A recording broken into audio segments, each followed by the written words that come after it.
ইমাম হোসেন সপরিবারকে নিয়ে মক্কা থেকে বের হচ্ছে।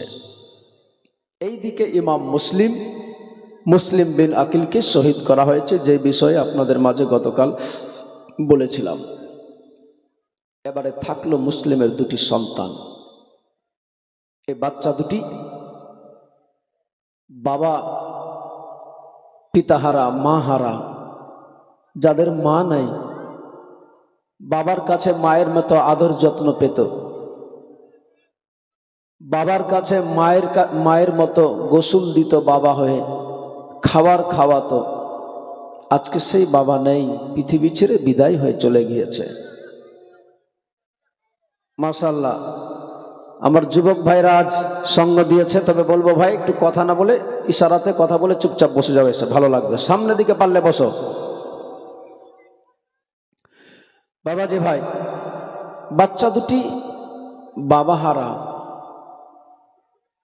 হঠাৎ করে সন্ধ্যাবেলায়, রাত্রিবেলায় স্বপ্ন যোগে একই স্বপ্ন দেখেছে, যে বিষয়ে আপনাদের মাঝে বলেছি। স্বপ্ন দেখে বাচ্চা দুটি হাউমাউ করে কেঁদে যাচ্ছে, চোখে পানি, এক অপরকে জড়িয়ে ধরেছে। মা বোন শুনেন মন দিয়ে, তবে বুঝতে পারা যাবে ভালোভাবে। এক অপরকে জড়িয়ে ধরে বলছে, ভাইরে, তুমি যা স্বপ্ন দেখলে আমিও তা দেখলাম। আমার নবী মদিনাওয়ালা আমার পিতাকে জিজ্ঞেস করে, মুসলিম, তুমি আসলে তোমার ছেলেদেরকে রেখে? ভাইরে, বাবা বলছে যে আমরাও নাকি তাড়াতাড়ি চলে যাব। তাহলে কি সত্যি আমার বাবা আমাদের ছেড়ে চলে গিয়েছে? তাহলে কি আমরা বাবাহারা হয়ে গেলাম? ছোট্ট ভাই বলছে, দাদা, তুমি যা দেখেছো একই স্বপ্ন আমিও তাই দেখলাম গো। তাই দুইজনেই কাতর হয়ে গিয়েছে, কাঁদছে, চোখে পানি। ইন দি মিন টাইমে সেই সময় যার বাড়িতে ছিল কাজী সরাই, তার বাড়িতে সেই কাজী সরাই সেই সময় ঢুকছে বাড়ির ভিতরে। কাজী সরাইকে দেখে ইমাম মুসলিমের বাচ্চা দুটি সেই সময় বলতে লাগলেন, চাচা গো, ওগো চাচা, একটা কথা বলুন তো চাচা। কাজী সরাই সেই সময় বলেছিলেন, বলো বাবা, কি বলবে? বলে, চাচা গো, আমার আব্বা কোথায় আছে? আমার আব্বা কি অবস্থায় আছে একটু বলেন না তাড়াতাড়ি করে। কাজী সরাই সেই সময় বলেছিলেন, বাবারে, কেন তোমরা কাঁদছো এমনি করে এই মুহূর্তে? বলেন চাচা, আগে আমার আব্বা কোথায় আছে, আমার বাবা কোথায় আছে, কেমনে আছে? সেই সময় বলেছিলেন, বাবারে, তোমরা কেঁদো না, কেঁদো না, তোমরা কান্না করো না, কাঁদছো কেন এমনি করে? সেই সময় বলেছিলেন, চাচা, আগে বলেন আমার বাবা কোথায় আছে, আমার বাবা কি অবস্থায় আছে, একটু চলেন না আমার আব্বার কাছে নিয়ে, আমার বাবাকে দেখতে চাই, আমার বাবারে না দেখলে আমার ভালো লাগে না। ইমাম মুসলিমের বাচ্চা দুটি বলেছিলেন, চাচা, ওগো চাচা, আমার আব্বার নিকটে নিয়ে চলেন। ইমাম মুসলিমের যেমনি কথা বলেছে, কাজী সরাই সেই সময় বাচ্চা দুটির মাথায় শুধু হাত বোলাচ্ছে। বাচ্চা দুটি বলেছিলেন, চাচা, আজকে হঠাৎ করে আপনি আমাদের মাথায় হাত কেন এমনি বোলাচ্ছেন? কেন, আমার বাবার কি হয়েছে, আমার বাবা কোথায় আছে? বলেন চাচা, কেন এমনি করে আমাদের মাথায় হাত বোলাচ্ছেন? কাজী সরাই সেই সময় বলেছিলেন, বাবারে, ওরে বাবা, কেমনি করে বলি তোমাদের যে তোমার বাবা নাই বেঁচে, তোমার পিতা নাই বেঁচে? এই নিষ্ঠুর বেঈমানেরা তোমার বাবাকে দুনিয়া থেকে চিরতরে বিদায় করে দিয়েছে। ও বাবারে, আমি কেমনি করে বলে বোঝাই তোমাদের? যেমনি বলেছে, মুসলিমের বাচ্চা দুটি আরো হাউমাউ করে কাঁদতে লেগে গেল। কাজী সরাই সেই সময় মাথায় হাত বুলিয়ে বুকের মধ্যে জড়িয়ে ধরে নিয়ে বলছে, বেটারে, ও বাবারে, এখন কান্না করলে চলবে না, কাঁদলে চলবে না, কারণ তোমাদের কান্নার আওয়াজ যদি কেউ শুনতে পেয়ে যায়, কেউ যদি শুনতে পায়, জানতে পায়, তাহলে তোমাদেরকেও ধরে নিয়ে চলে যাবে, তুলে নিয়ে চলে যাবে, তাহলে আমি তোমাদেরকে আর বাঁচাতে পারবো না। সেই সময় বলেছিলেন, চাচা, ওগো চাচা, সত্যি করে বলেন তো আমার আব্বা কোথায় আছে? সেই সময় কাজী সুরাই মজুর নয়নে কেঁদে কেঁদে বলেছিলেন, বাবারে, তোমরা চিন্তিত হয় না, যখন বলার সময় হবে বলে দিব, তবে তোমরা চিন্তিত হয় না, তোমাদের কিছু হবে না। তোমার বাবা যেখানে আছে ভালো আছে, থাকতে দাও। এখন আপাতত তোমরা থাকো শান্তিতে, তোমরা কান্না করো না। আর যদি তোমরা কাঁদো তাহলে তোমাদের জীবন চলে যাবে, তোমাদেরকেও শেষ করে দিবে। সেই সময় বাচ্চা দুটি তার কথাতে বুঝতে আর বাকি থাকলো না। বাচ্চাগুলো বুঝতে পেরে গেল, হয় না হয় আমার বাবার সঙ্গে হয়তো কোনো খারাপ ব্যবহার হয়েছে। সেই সময় কাজী সরাই বলেছিলেন, বেটা, ও বেটা আরশাদ, একটা কথা বলবো তোমারে। বলে, বলুন আব্বা, কি বলবে? বলে, বেটা রে, একটা কাজ করে দিতে হবে আমারে। বলেন আব্বা, কি কাজ করতে হবে? বলে, বেটা রে, আজ যদি তুমি আমার কথাটা শুনে নাও, কথা মেনে নাও, আমি বাবা হয়ে বলছি, বেটা রে, আমি তোমারে সব দুধে কি বলে সমস্ত আমার মনের যত যা আছে সমস্ত মন থেকে তোমার জন্য দোয়া করব খোদার দরবারে, তোমার যেন আমার আল্লাহ তাআলা তোমার উপরে যেন রাজি হয়ে যায়। বেটা রে, আমার যত দাবি আছে সব দাবি তোমারে ক্ষমা করে দিব, আমারে আর দেখতে হবে না। তুমি আমারে আবার খাওয়াবে কি খাওয়াবে তাও আমি আর বলবো না, তবে একটা কাজ করতে হবে, তোমারে যদি করতে পারো আমি তোমারে কথা দিচ্ছি, আমি তোমারে ক্ষমা করে দিব। বেটা রে, আমি নিজে তোমার জন্য খোদার দরবারে দোয়া করব, তোমার সব মনের আশা বাসনা আমার আল্লাহ পূর্ণ করে দিবে। বলেছিলেন আব্বা, বলেন আব্বা, কি করা লাগবে আমার? বলে, বেটা রে, এই দেখতে পাচ্ছ মুসলিমের বাচ্চা দুটি আছে, এই বাচ্চাগুলোর ব্যাপারে তুমি ভালোভাবে জানো। যাদের বাবা নাই, যাদের বাবাকে দুনিয়া থেকে করে দিল বিদায়, এই নিষ্ঠুর পছন্দ বেঈমানেরা আজ চিনল না আলে নবী, নবীর খানদানকে চিনতে পারল না, চেনার পরও অর্থের লোভে টাকার কারণে সব ভুলে গিয়ে আজকে ইমাম মুসলিম নবীর নওয়াসা জানের জানকে চিরতরে দুনিয়া থেকে বিদায় করে দিয়েছে। ও বেটা সাদ, একটা যদি তুমি আজ কাজ করতে পারো, এই বাচ্চা দুটিকে যেই করেই হোক না কেন কোনো কাফেলার হাতে, কোনো মানুষের ভালো লোকের হাতে দিয়ে যেন বাচ্চাগুলো সোনার মদিনায় চলে যেতে পারে। বেটা সাদ, এই কাজ করতে হবে, যদি পারো করতে, আমি তোমার উপরে খুশি হয়ে যাব বাবারে। বলেছিলেন, আব্বা আপনি চিন্তিত হয়েন না, আপনি নিশ্চিত থাকেন, যেই করে হোক না কেন আমি এই বাচ্চা দুটিকে মদিনা যাওয়ার রাস্তা ধরিয়ে দিব, যেই কোনো ভালো কাফেলা লোকের হাতে তুলে দিব, যেন বাচ্চাগুলো সহজে মদিনায় পৌঁছে যায়। বেরাদার, ও আমার মা বোনেরা শুনে যান, রাত্রিবেলা আমার নবীর নওয়াসা জানের জান ইমাম মুসলিমের সন্তানেরা দাঁড়িয়ে আছে কাজী সরাইয়ের বাড়িতে। কাজী সরাই সেই সময় বাচ্চা দুটিকে মুখে জড়িয়ে ধরে বলতে লাগলেন, বাবারে, আমার মন চাই তোমাদের বাড়িতে রাখতে। বাবারে, তবে এখন আর রাখা যাবে না তোমাদের বাড়িতে, এখন যদি রেখে দিই এই বেঈমান লালচি কুকুর সুদখোরেরা অর্থের লোভে টাকার কারণে নবীর আল আওলাদকে বলে ভুলে গিয়েছে। চতুর্দিকে কুফা শহরে তোমাদেরকে খোঁজাখুঁজি করবে, আর যদি তোমাদের পেয়ে যায় তাহলে তোমাদের জীবন চলে যাবে। বাবারে, আমি তোমাদের বেঁচে থাকা সত্ত্বেও বাঁচাতে পারবো না তোমাদের। তাই আমি বলতে চাই বাবারে, তোমাদেরকে আমি সোনার মদিনায় পাঠানোর রাস্তা বাতিয়ে দিচ্ছি, কোন লোকের হাতে তুলে দিব, যাতে তোমরা সহজে সোনার মদিনায় রাসূলুল্লাহর দেশে চলে যাবে। কেন চাচা, কেন গো? ওগো চাচা, না না, যাব না, যাব না। আমার আব্বাকে ছেড়ে আমরা যেতে চাই না। আমার আব্বা কোথায় আছে? আমার আব্বাকে রেখে কেমনি করে চলে যাব?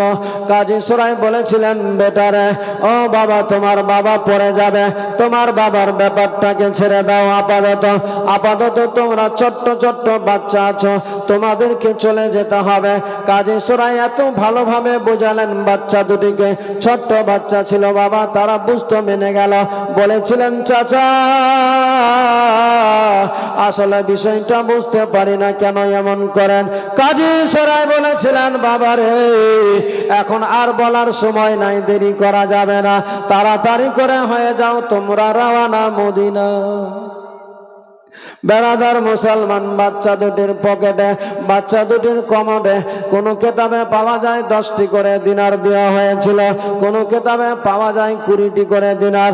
বা ইখতিলাফ, বাবা বাচ্চাদের পকেটের মধ্যে, কমরের মধ্যে 10টা করে দিনার দিয়ে দিল, বাবা খুশি দিল, আর বলে, বাবারে, ও বাবা, বাবুরে, রাস্তায় যেতে যেতে কোথাও যদি পিপাসা লেগে যায়, কোথাও যদি ক্ষুধা লেগে যায়, খিদা লেগে যায়, তাহলে এই পয়সা দিয়ে তোমরা দোকান থেকে খরিদ করে নিবে, খাবার খেয়ে নিবে, আবার রাস্তা অতিক্রম করে দ্রুত গতিতে মদিনার দিকে তোমরা অগ্রসর হয়ে যাবে। যেতে যদি পারো তাহলে তোমাদের জীবন বেঁচে যাবে।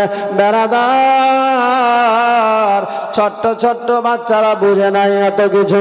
জীবন বাঁচাবেন বলে, জীবন বাঁচাবেন বলে, শান্তিতে থাকবেন বলে, তারা সেই সময় কোনো কথা না বলে, বলে, চাচা তাই করব আমরা। বাচ্চা দুটিকে বুকে জড়িয়ে কপালে চুম্বন দিয়ে নিজের সন্তান আসাদের হাতে তুলে দিল, বলে, বেটা নিয়ে যা তাড়াতাড়ি করে। গভীর রাত্রিতে নিয়ে গেলেন বাবা, দরওয়াজা থেকে গেটের সামনে নিয়ে গিয়েছে। আর সাদ দেখতে পাচ্ছে যে মনে হয় কিছুক্ষণ আগে, কয়েকটা মিনিট আগে কিছু কাফেলা বেরিয়ে চলে গেল। রাস্তায় দেখা যায় ধুলোবালি উড়ে যায়। সেই সময় আসাদ বলেছিলেন, বাবুরে, ও ভাইরা, একটু দেরি হয়ে গেল আমাদের বের হওয়া, এখন আর দেরি করা যাবে না। তোমরা যদি চাও তাহলে, মনে হচ্ছে আমার কিছু দূর আগে হয়তো কাফেলা চলে গেল, লোকজন হয়তো চলে গেল, তোমরা যদি একটু দৌড় দিতে পারো তাহলে তাদের সঙ্গ পেয়ে যাবে, তাদের সাথে তোমরা সোনার মদিনায় চলে যাবে, কোনো অসুবিধা হবে না। তাছাড়া অন্য রাস্তা নাই, কারণ দেরি হয়ে যাবে। যার ফলে বলতে চাই, বাবু, তোমরা যদি পারো দৌড়াবে, যাবে দৌড়াতে দৌড়াতে, যদি পারো তাহলে তোমাদের কি কেউ কিচ্ছু করতে পারবে না, তোমরা দৌড়াতে পারো। বাচ্চা দুটি বলেছিলেন, ঠিক আছে, তাহলে আমরা তাই করব, আমাদের কোনো অসুবিধা নাই। আমরা দৌড়াতে লেগে গেলাম। আলবেদা বলে দিলেন, আলবেদা, যাই আমরা। এ মুসলমান, বাচ্চা দুটির চোখ দিয়ে টস টস করে পানি বয়ে যাচ্ছে, অশ্রু বয়ে যায়। সেই সময় তবুও তারা জীবন বাঁচানোর জন্য দৌড়ে যায়। দৌড়াতে দৌড়াতে দৌড়াতে এক জায়গায় গিয়ে থমকে দুই ভাই মিলে দাঁড়িয়ে গেল। একটা রাস্তা ডানে গিয়েছে, একটা রাস্তা বামে গিয়েছে। দুই ভাই মিলে বলে, ভাই রে, এবার যাবে তো যাবে, কোন দিকে যাবে? ডানে যাবে না বামে যাবে? ছোট ভাই বলে, দাদা, আমিও জানি না কোন দিকে যাওয়া যাবে, কোন দিকে যাবে। বেরাদার বাবারে, মুসলমান বাবাজি ভাইয়েরা, অনেক লম্বা ইতিহাস শর্ট করে সামনে আগায়।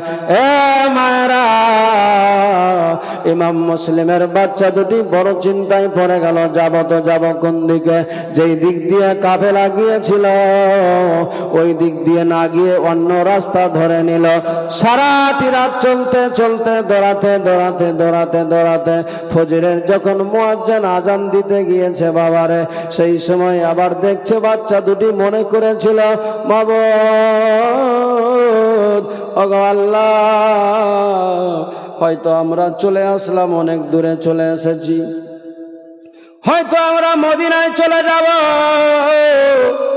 আমরা অতি সহজে মদিনায়, সোনার মদিনাতে পৌঁছে যাব। কিন্তু বেরাদার, তাদের যে উদ্দেশ্যে লেখা আছে তাদের মদিনায় যাওয়া হবে না, হবে না, হবে না, তারা মদিনায় যেতে পাবে না। সারাটি রাত ঘোরার পরে আবার যখন ফজরের সময় হয়ে গেল বাবারে, তারা আস্তে আস্তে ঘুরতে ঘুরতে ঘুরতে ঘুরতে যেই কাজী সরাইয়ের গেট থেকে, যেখান থেকে বেরিয়েছিল বাবারে, দেখা গেল ঘুরে আসার পরে দেখতে পাওয়া যায় ওই জায়গাতেই আবার ফিরে চলে এসেছে।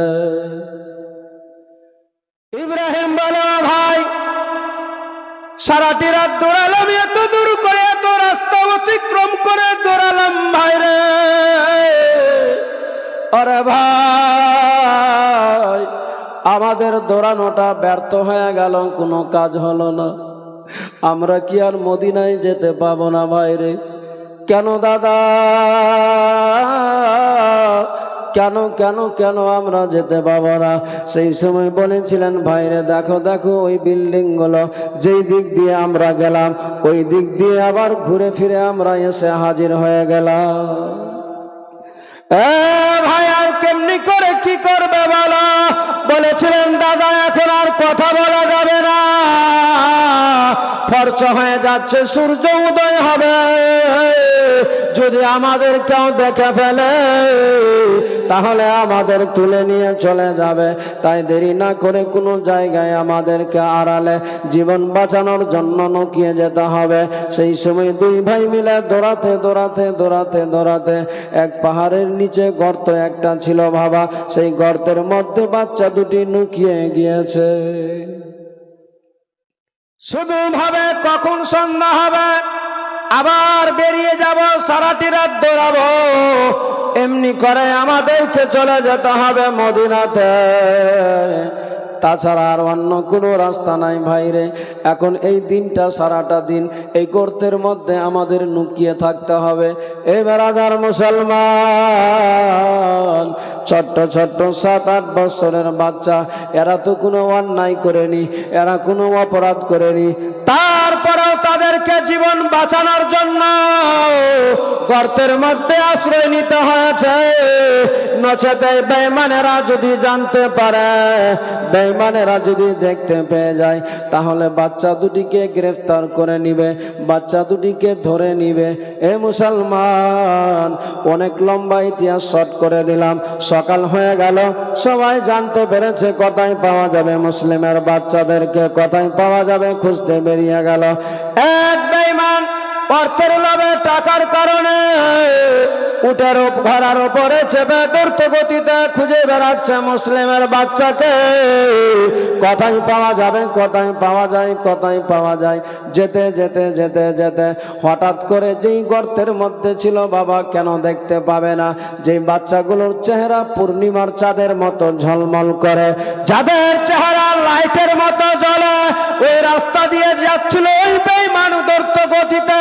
তারপরও নজর পড়ে গেল ইমাম মুসলিমের ছোট্ট ছোট্ট বাচ্চার উপরে, যেমনি পড়েছে লাগাম খানাকে জোর করে টেনে নিয়েছে, ঘোড়া দুলদুল দাঁড়িয়ে গেল। সঙ্গে সঙ্গে ঘোড়াটা যেমনি দাঁড়িয়ে গেল বাবারে, সঙ্গে সঙ্গে ওই বেঈমান ঘোড়া থেকে নেমে গেল, গর্তের নিকটে গেল। বলে, আসলে আমি যা দেখলাম সেটা কি সত্যি দেখলাম না ভুল দেখেছি?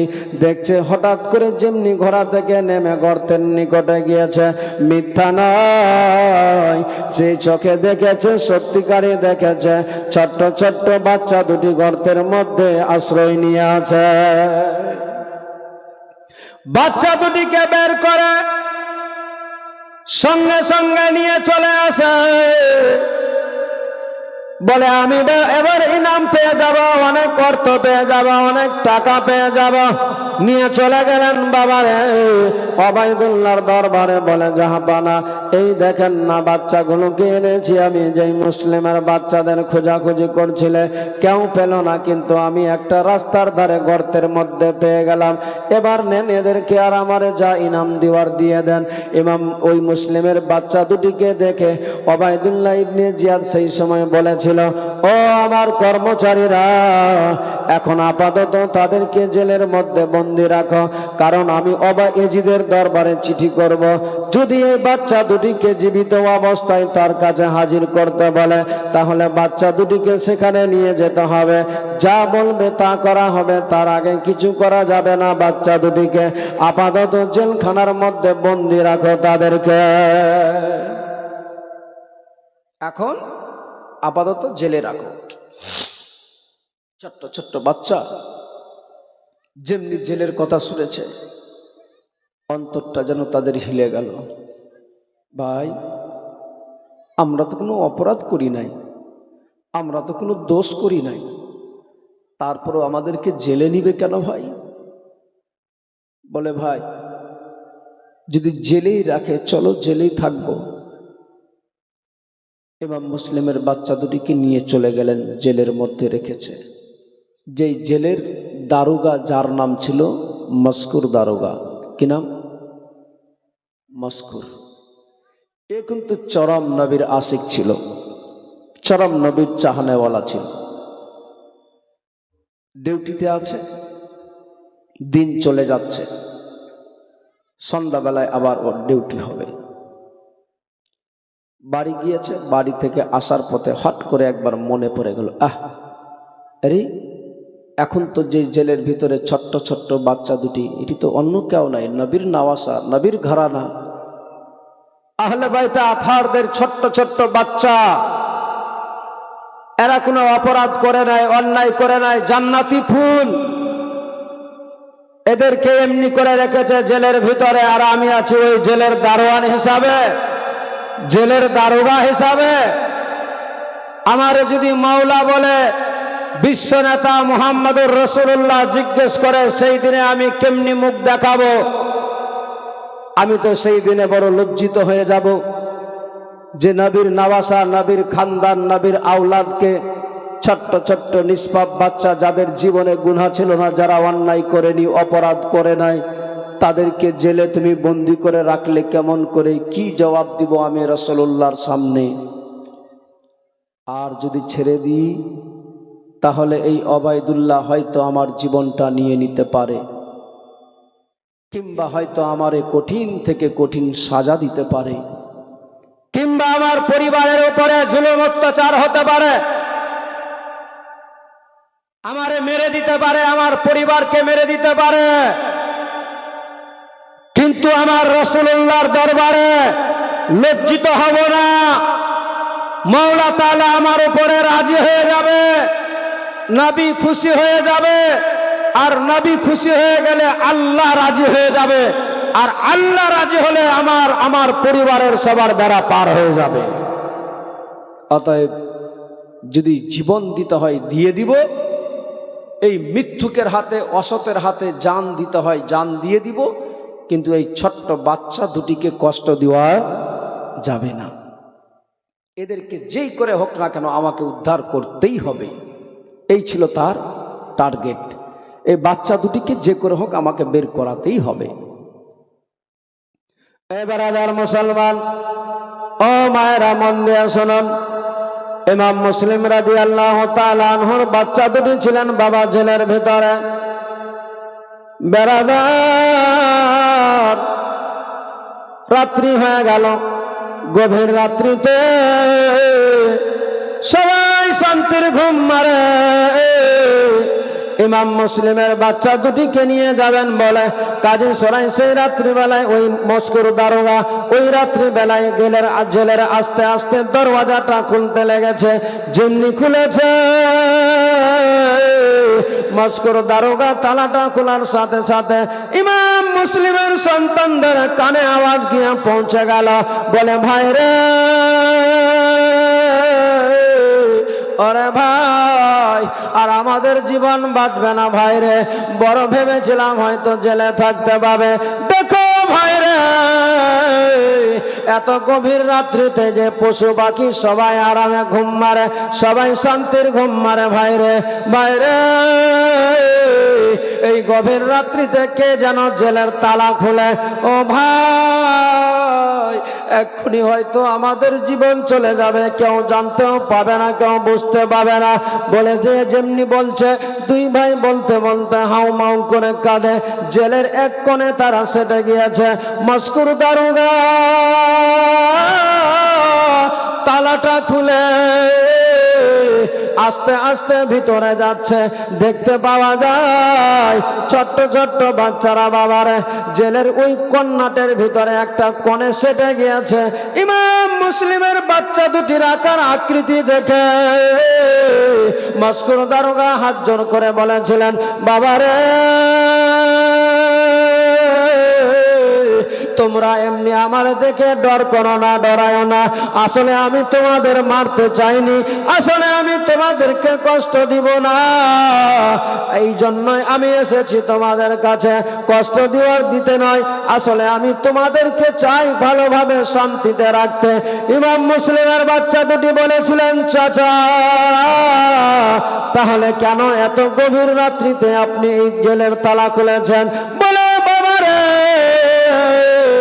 এই গভীর রাত্রিতে খোলার একটাই কারণ রয়ে আছে, কেউ দেখতে পাবে না তোমাদের, কেউ আমারও দেখতে পাবে না। আমি চাই বাবারে, এই রাতের অন্ধকারে তোমাদেরকে সোনার মদিনায় পাঠাবে। যেমনি এই কথা বলেছে, সেই সময় বাচ্চা দুটি ছোট্ট ছোট্ট বাচ্চা বালক, যারা কিছু বুঝে নাই, তারপরও তারা বলে, চাচা, চাচা গো, আমাদের নসিবে হয়তো নাই, মদিনায় যাওয়া হবে না। ও গো চাচা, আমরা মদিনায় হয়তো যেতে পাবো না। কেন বাবা, কেন পাবে না? চাচা গো, আমরা শত চেষ্টা করার পরও ব্যর্থ হয়ে গেলাম, এত ঘুরলাম তারপরও পেলাম না যেতে, আবার যাব কেমনি করে? ইমাম মুসলিমের বাচ্চা দুটির কথা শুনে মস্কুর দারোগা বলেছিলেন, বেটারে, ও বাবুরে, তোমরা চিন্তিত হয় না, আমি এমন ভাবে তোমাদেরকে পাঠাবো মদিনাতে যে তোমরা অতি সহজে চলে যাবে মদিনায়, তোমাদের কোনো অসুবিধা হবে না। বাচ্চা দুটির একটু মনে বড় শান্তি আসলো। সেই সময় বলেছিলেন, চাচা, তাহলে কেমনি করে নিয়ে যাবেন? বলেছিলেন, বাবুরে, তোমরা তাড়াতাড়ি করে একটু বেরিয়ে আসো, কনে থেকো না। মুসলিমের বাচ্চা দুটিকে যেমনি ডেকেছে, তারা দেখে একটু মনে তাদের পরিবর্তন হলো। ওই মস্কুর দারোগার নিকটে চলে আসলো। মস্কুর দারোগা বাচ্চা দুটিকে ধরে নিয়ে নিল বাবারে, দুই হাতে ধরে নিয়ে নিজের বাড়ির দিকে অগ্রসর হচ্ছে। ভাবছে, আল্লাহ গো, আজকে আমি পেয়েছি এই জান্নাতি ফুলদেরকে, নবীর নামাসাকে পেয়েছি, আজ আমি বড় খুশি, আনন্দিত, গর্বিত। কিন্তু আমি একা কেন নিব? আমার বিবিও আমার সঙ্গিনী, আমার জীবন সঙ্গিনী, আমার স্ত্রী আছে, তার কাছেও নিয়ে যাব। একটু নিজের সন্তানের মতো সে যদি আদর যত্ন করে দেয়, আমার মুনিব মাওলা তার প্রতিও রাজি হয়ে যাবে, খুশি হয়ে যাবে। আর আমার আল্লাহ যদি খুশি হয়ে যায়, আমার বিবিরও নসিব চমকে যাবে, বেড়া পার হয়ে যাবে। বেড়াদার ও আমার মায়েরা, শুনুন মন দিয়ে।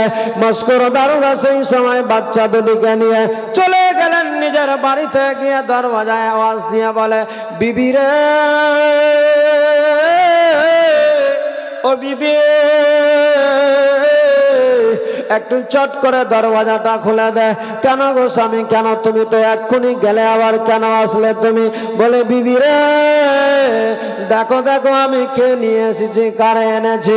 মস্কুর দারোগার বিবি সঙ্গে সঙ্গে চট করে দরওয়াজাটা খুলে দিল।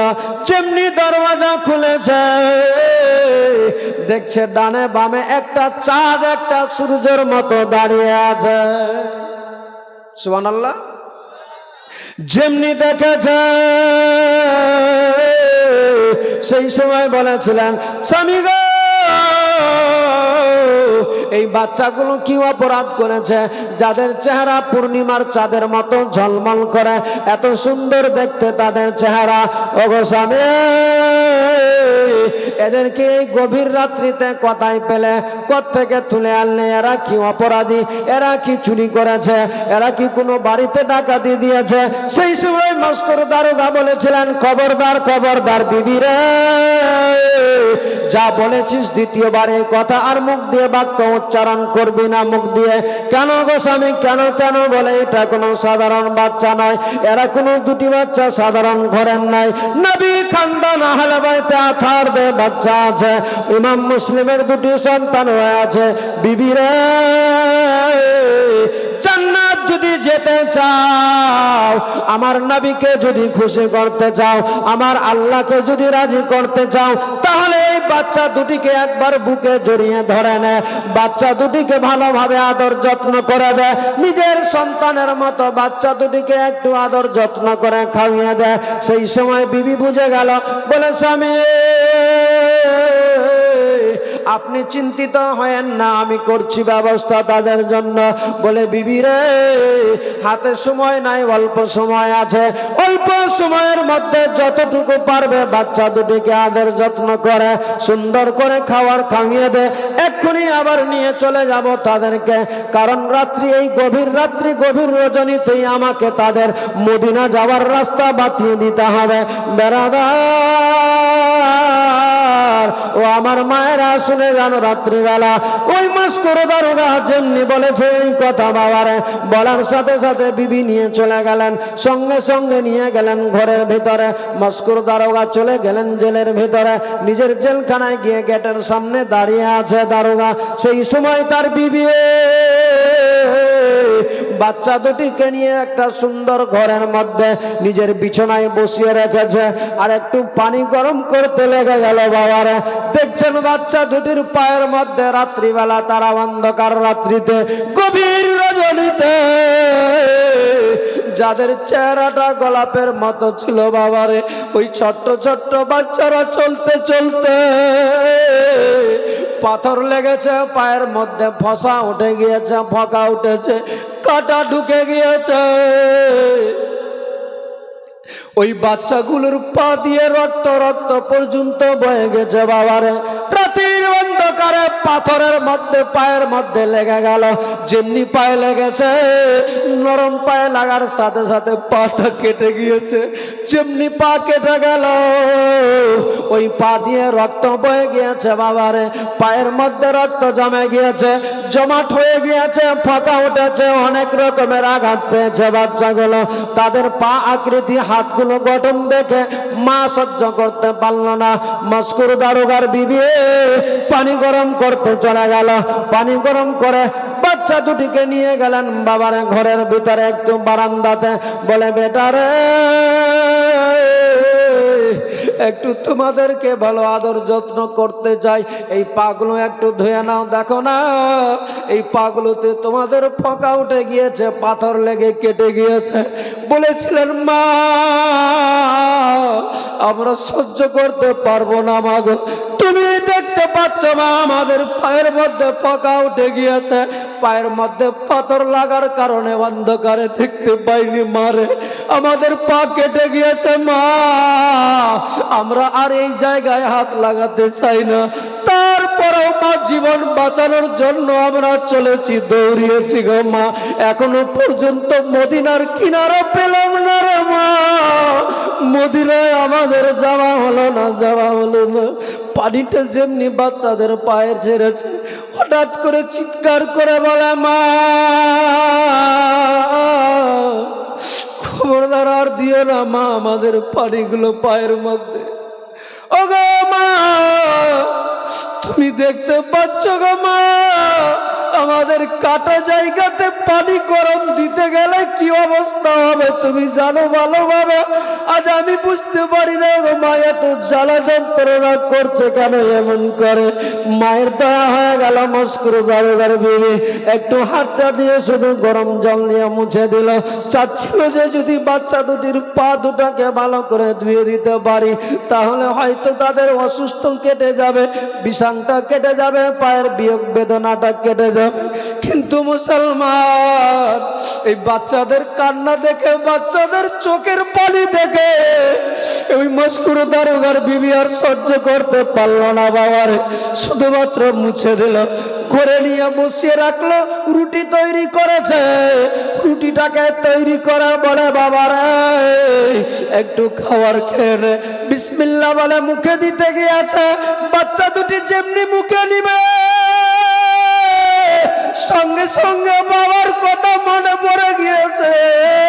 সেই সময় বলে মা ও গো মা নিয়ে যাও, মা নিয়ে যাও, মার খাবো না গো মা। কেন বাবার খাবে না, কেন খাবে না? বলে আমাদের মা নাই, মায়ের আদর যত্ন কারে বলে জানা নাই। বাবার কাছে এতদিন ধরে খেয়েছিলাম গো মা, আমার বাবা আমাদেরকে খাওয়িয়েছে, আজ আমার বাবা কোথায় আছে, কি অবস্থায় আছে আমাদের জানা নাই। আমার আব্বা কেমনি আছে, আমার আব্বার ছাড়া আমরা খাবো কেমনি করে বাতা। আজকে তুমি খাওয়াচ্ছ তাতেই বুঝতে পারছি গো মা, মায়ের আদর যত্ন কারে বলে এখন বুঝতে পেরে গিয়েছি। ওগো মার খাবো না, আমরা নিয়ে যাও মা, আমার আব্বাকে ছাড়া আমরা খাবার খেতে পাবো না। ওই মস্কুর দারোগার বিবি বাচ্চা দুটিকে বুকের মধ্যে জড়িয়ে নিয়ে বলছেন বেটারা এত দূরের রাস্তা অতিক্রম করে যাবে, যদি তোমরা না খাও তাহলে চলবে কেমন করে? তারপরও শুধুমাত্র সান্ত্বনা দেওয়ার জন্য মা মা নারী বলে কথা, তার মনে শান্তি দিবেন বলে দু এক লোকমা বিসমিল্লাহ বলে শুধুমাত্র খেয়েছে বাবারে। খাওয়ার পরে মস্কুর দারোগা চলে আসলো বাইরে, যেমনি এসেছে যেমনি এসে পৌঁছেছে সেই সময় মস্কুর দারোগা বলেছিলেন বিবিরে দে দে তাড়াতাড়ি করে, রাত্রি অনেক হয়ে গেল, আর দেরি করা যাবে না, যাবে না, এক্ষুনি বাচ্চা দুটিকে নিয়ে চলে যেতে হবে। এবার আদার মুসলমান ওই বাচ্চাগুলোকে সেই সময় বাবারে নিয়ে বের হচ্ছে। বলেছিলেন চাচা কেমনি করে যাব আমরা, কেমনি করে যাব বাবুরে, তোমরা চিন্তিত হয় না, আজকে আমি আছি তোমাদের পাশে, এক্ষুনি তোমাদের পাঠানোর ব্যবস্থা করে দিব। 16 মাইলের মা বোনেরা ও আমার বাবা ভাইরা, ওই মস্কুর দারোগার ঈমান কেমন ছিল, নবীর প্রতি কত ভালোবাসা ছিল, ছোট্ট ছোট্ট বাচ্চাদেরকে কেমন ভালোবেসেছিল। ওই মস্কুর দারোগার নিজের জীবন যাবে, নিজের জীবন নিয়ে ভাবলো না, নিজের সন্তানদেরকে জবাই করে দিবে ওই ওবাইদুল্লাহ ইবনে জিয়াদ তা নিয়ে ভাবনা করলো না, নিজের বিবিকে মেরে দিবে তা নিয়ে ভাবলো না। ওই বাচ্চা দুটিকে যেই করে হোক না কেন তাদেরকে বিদায় করতে হবে এই মনের আশা বাসনা নিয়ে মস্কুর দারোগা নিজের একটা আঙ্গুটি খুলে দিয়েছিল রে বাবা। মস্কুর দারোগা সেই সময় আঙ্গুটিটা দিয়ে বলেছিলেন বেটারে এই আঙ্গুটিটা তোমরা রেখে নাও আজকে, আর এই আঙ্গুটিটা নিয়ে রাস্তায় কাছিয়া নামক জায়গায় আমার ভাইকে পাবে, তারে তোমরা আঙ্গুটিটা দেখাবে, সেই জায়গাতে দেখাতে গেলে আমার নাম বলবে, আর আমার নাম বলতে গেলে তোমাদেরকে মদিনা যাওয়ার রাস্তা বাতিয়ে দিবে। এ মুসলমানে আমার মা বোনেরা, মস্কুর দারোগা কেমন ছিলেন, নবীর চাহনাওয়ালা, নিজের আঙ্গুটিটা খুলে দিয়েছিলেন। আজকে আমি আপনাদের মাঝে দেখতে চাই একটু সেই বাচ্চাদের উপরে ভালোবাসা, যদি সত্যিকারই ওই ভালোবাসা আজকের দিনে প্রমাণ করে দিতে পারেন না মারে, আল্লাহ তাআলা তোমাদের উপরে রাজি হয়ে যাবে, আমার মাওলা রাজি হয়ে যাবে, আমার নবী খুশি হয়ে যাবে, আর আমার নবী খুশি হয়ে গেলে আমার তোমার সবার বেড়া পার হয়ে যাবে। নারে তাকবীর, আল্লাহু আকবার, নারে সালাত, আরো জোরে নারে তাকবীর, আল্লাহু আকবার, নারে সালাত। সিদ্দিক, ফারুক, উসমান হায়দার, চারজন সাহাবা সবচেয়ে বেহতর। সিদ্দিক, ফারুক, উসমান হায়দার, চারজন সাহাবা সবচেয়ে বেহতর। কারণ তাদের দিলে আছে আল্লাহর পয়গম্বর, কারণ তাদের দিলে আছে আল্লাহর পয়গম্বর। নারায়ে তাকবীর, নারায়ে রিসালাত ইয়া রাসূলুল্লাহ, নারায়ে তাকবীর, নারায়ে তাকবীর, আল্লাহু আকবার, নারায়ে রিসালাত। দেখা দাও ওগো ওগো নবীজি, তোমারি দিদারের আশায় মোরা আছি। দেখা দাও ওগো ওগো নবীজি, তোমারি দিদারের আশায় মোরা আছি। দেখবো দু চোখ জোরে পয়গম্বর, নারায়ে তাকবীর আল্লাহ, নারায়ে রিসালাত ইয়া রাসূলুল্লাহ, নারায়ে তাকবীর। বলো আস্তে আস্তে, নারায়ে তাকবীর, আল্লাহু আকবার, নারায়ে রিসালাত ইয়া রাসূলুল্লাহ। নবী ছাড়া জান্নাত পাবে না, প্রিয় নবীকে ভুলে যেও না। নবী ছাড়া জান্নাত পাবে না, প্রিয় নবীকে ভুলে যেও না। আল্লাহ তাআলা বলেন কোরআনে,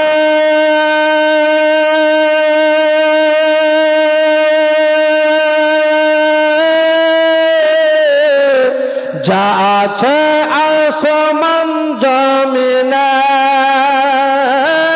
আল্লাহ তাআলা বলেন কোরআনে, যা আছে আসমান জমিনে, সবই যে তোমারই অধীনে, প্রিয় নবীকে ভুলে যেও না।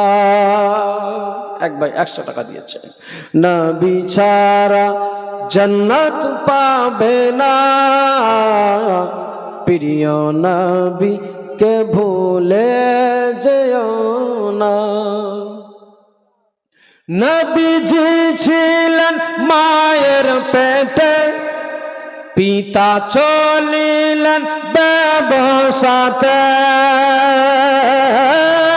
নবীজি ছিলেন মায়ের পেটে, পিতা চলিলেন ব্যবসাতে। আসার পথে সে, আসার পথে সে ফিরে এলো না, স্বামী হারা হলেন মায়া মেনা। আসার পথে সে ফিরে এলো না, স্বামী হারা হলেন মায়া মেনা। নবী ছাড়া জান্নাত পাবে না, প্রিয় নবীকে ভুলে যেও না। নবীজি এলেন দুনিয়াতে, চারজন নারী এলেন খিদমতে। নবীজি এলেন দুনিয়াতে, চারজন নারী এলেন খিদমতে। নারী গুলি এতই সুন্দর, প্রিয় নবীজির হলেন দিওয়ানা।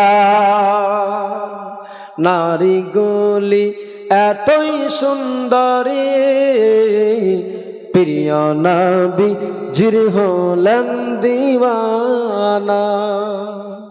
আমার নবী যখন এসেছিলেন দুনিয়াতে, আমার নবীর যখন আগমন ঘটেছিল, আমার মাওলা তাআলা আল্লাহ তাবারক ওয়া তাআলা 4 জন নারীকে জান্নাত থেকে পাঠিয়েছিল আমার রাসূলুল্লাহর খিদমতে। বলুন সুবহানাল্লাহ, জোরে বলে। সেই 4 জন নারী ছিল কে জানা আছে? বলা যাবে? আছে আছে, জানা আছে? বেরেলির ওই আহমদ রাজা কিতাব লিখেন বোঝার বোঝা, বেরেলির ওই আহমদ রাজা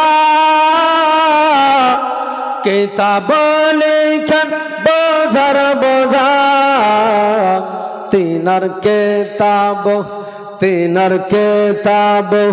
পড়ে দুনিয়া, প্রিয় নবী জির হলেন দিওয়ানা। নবী ছাড়া জান্নাত পাবে না, প্রিয় নবী কে ভুলে যেও না। গেল কোথায়? জাহান্নামে। তার স্ত্রী যাবে কোথায়? আছে কোথায়? জান্নাতে। সে এসেছিল। ঈসা নবীর মা, তার নাম কি? এই তো আপনারা সব জানেন তো। ওরে বাবা, মোটামুটি বক্তা। মরিয়ম।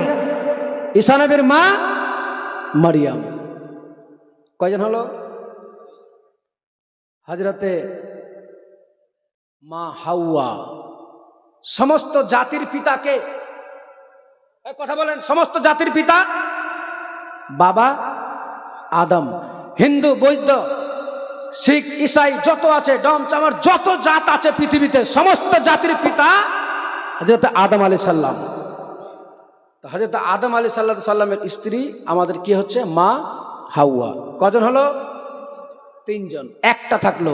এবার মুসলমানদের স্পেশাল একটা পিতা আছে, বাপ আছে। কে?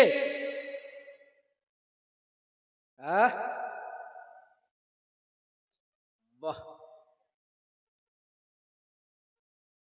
মুসলমানদেরও পিতা। এগুলো মনে রাখতে হবে। যদি বলে আচ্ছা আমাদের সবার আদি পিতা হচ্ছে আদম আলাইহিস সালাম, তো মুসলমানদের পিতাকে যদি না বলতে পারে তাহলে কি বলবে? তার উল্টা কি হবে, বিপরীতটা কি হবে? ওটা আমি বলবো না। তো এটা আমাদের, এইসব জিনিস আমাদের মাথায় রাখতে হবে। আমাদের পিতা, মুসলমানদের পিতা হচ্ছে হযরতে ইব্রাহিম আলাইহিস সালাম। ইব্রাহিমের স্ত্রী মা হাজেরা। কয়জন হলো? 4 জন নারী। মাশাআল্লাহ, এগুলো মনে রাখবেন। ছোটখাটো জিনিস, এইসব জিনিসগুলো মাথায় রাখতে হবে। যদিও হয়তো বুঝতে ছোট, কিন্তু না, বিশাল জিনিস। আচ্ছা, কোরআনের কতগুলো আয়াত আছে? এই দেখো। বলে কি হে? বলে হায় মুসলমান। কোন মুসলমান? গরু খাওয়া মুসলমান। কুরবানি এলো, একদম চললো। ওগুলো করলে হবে না। যদি কেউ জিজ্ঞেস করে যে তুমি মুসলমান, যে তোমার যে কোরআন মানব জাতির জন্য, কোরআন হচ্ছে সর্বশ্রেষ্ঠ নিয়ামত, কল্যাণ, সে কোরআনের আয়াত কতগুলো? যদি না পারে বলতে, বলে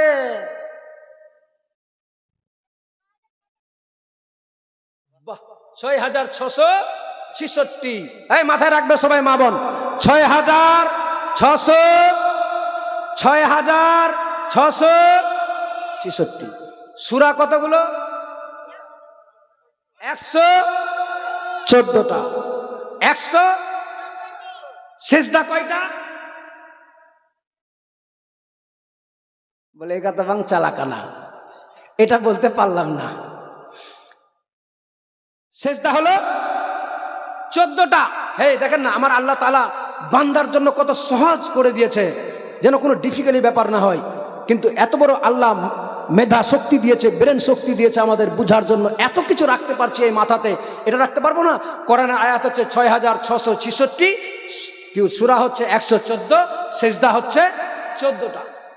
থাকবে না মাথায়? ইনশাআল্লাহ এগুলো রাখবেন।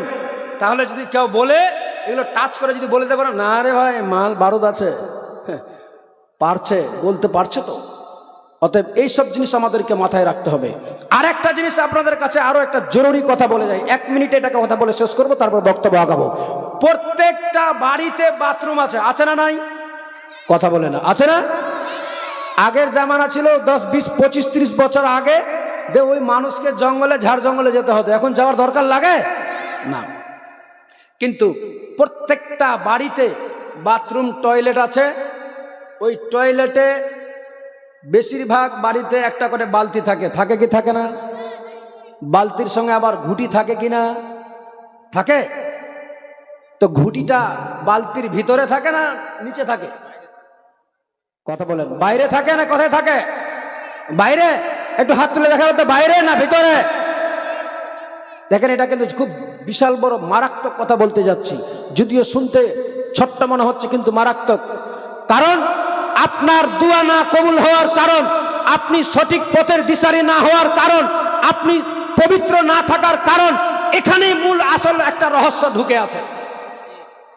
যেই বাড়িতে বালতি বাথরুম কি বলে বাথরুমে বালতি থাকবে, ওই বালতিতে ঘুঁটি যদি থাকে, লোটা যদি থাকে, তাহলে বালতি থেকে ঘুঁটিকে নিচে রাখা যাবে যাবে না, কোনো মতেই কোনো হালে রাখা যাবে না।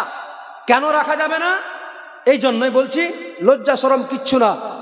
কারণ ওই বাথরুমে সাইফনটা যে আছে, পেচ্ছাবের গতি কারো জোরে হবে, কারো আস্তে হতে পারে, কিন্তু গতি তো হবে, হবে কি হবে না? এবার ওই গতিতে পেচ্ছাবের ছিটা ওই ঘুঁটিটাকে পড়তে পারে কি পারে না? পারে না? তাহলে ওই ঘুঁটিটা পড়লো, যে ঘুঁটিতে যে পেচ্ছাবের ছিটা পড়লো, তো ঘুঁটিটাকে আপনি পানি নেওয়ার আগে ধুলেন না? ঘুঁটিটা সরাসরি বালতিতে ডুবিয়ে দিলেন, ডুবালেন না? আর যেমনি ডুবিয়ে দিলাম, তার মানে সব পানি ডাইল ডাইল, সব নাপাক। তার মানে যতটা পানি খরচ করবেন সব নাপাক। অতএব আপনাকে এটা দায়িত্ব আপনার। আমার মা বোনদেরকে বলবো, বাচ্চাদেরকে বুঝাবেন, যদি না হয় কি বলে সমাধান করা না যায়, তাহলে আপনি বালতিটাই সরিয়ে দেন, শুধু ঘুঁটিটা রাখেন, বাঁধনা রাখেন, টুটি থেকে পানি বাঁধনায় পড়বে, বাঁধনা থেকে পানি খরচ করবে, তাহাতে ওই পানিটাতে আপনার কি বলে পেচ্ছাব ছিটা পড়বে না, নাপাক হবে না। এটা মাথায় কাজ রাখা যাবে তো? সবাই করবেন তো ইনশাল্লাহ? আর যার বাড়িতে হয়তো বড় আছে, যারা বড় আছেন তারা বালতিও রাখবেন, ঘুঁটিও রাখবেন, কিন্তু ঘুঁটিটা কোনো মতে নিচে রাখা যাবে না। এটা সবাই মিলে করবেন, যেন এইসব জিনিস থেকে আমাদেরকে ছোট্টখাটো বিষয়টা মনে হয় খুব ছোট, কিন্তু এখানে আমরা ফেসে আছি, যার জন্য আমরা নাপাক হয়ে হয়তো থেকে যাচ্ছি, আদৌ বুঝতে পারছি না যে আমি পাক আছি না নাপাক আছি। আল্লাহ যেন সবাইকে তৌফিক দান করে, সকলে বলুন আল্লাহুম্মা আমিন। ও মেরি মা, ও মেরি মা, ও মেরি মা, हो प्यारी माँ, ओ मेरी माँ, हो प्यारी माँ, ओ मेरी माँ, हो मेरी माँ। सब्र करता तो हूँ, सब्र आता नहीं, सामने तेरी सूरत कोई लाता नहीं। सब्र करता तो हूँ, सब्र आता नहीं, सामने तेरी सूरत कोई लाता नहीं। सब्र करता तो हूँ, सब्र आता नहीं, सामने तेरी सूरत कोई लाता नहीं। करता तो हूँ, सब्र आता नहीं, सामने तेरी सूरत कोई लाता नहीं। अब किसे सुनाए दास्तां, ओ मेरी माँ, हो प्यारी माँ, ओ मेरी माँ, हो मेरी माँ, हो प्यारी माँ, हो मेरी माँ, हो मेरी माँ, हो प्यारी माँ। বাবাজি ভাই, যাই বলছিলাম, ইমাম মুসলিমের বাচ্চা দুটিকে মনে আছে না? ছোট্ট ছোট্ট বাচ্চাদেরকে